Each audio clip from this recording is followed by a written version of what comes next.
Le Nord-Pas-de-Calais a lancé une semaine spéciale pour lutter contre la maladie, qui est aujourd'hui la première cause de mortalité de la région. Nous sommes toujours les derniers de la classe en France, avec des chiffres qui dépassent largement la moyenne nationale, plus de 30% par exemple pour le cancer du sein.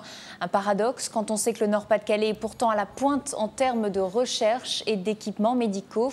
Le problème en fait de la région, en plus des habitudes de vie et de l'héritage industriel, c'est le dépistage. Les nordistes vont moins rapidement se faire soigner que dans d'autres régions. L'objectif donc des autorités comme l'Agence régionale de santé, c'est d'informer au maximum et surtout inciter les nordistes au dépistage, détecter le plus tôt pour être plus fort face au cancer devenu un véritable fléau dans la région. Écoutez.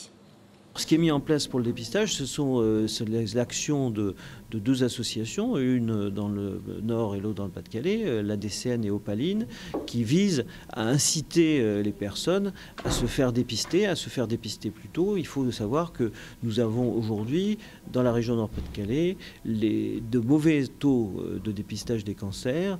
Et c'est important, c'est l'occasion de le dire, c'est important que par exemple les femmes de plus de 50 ans fassent régulièrement un dépistage du cancer du sein.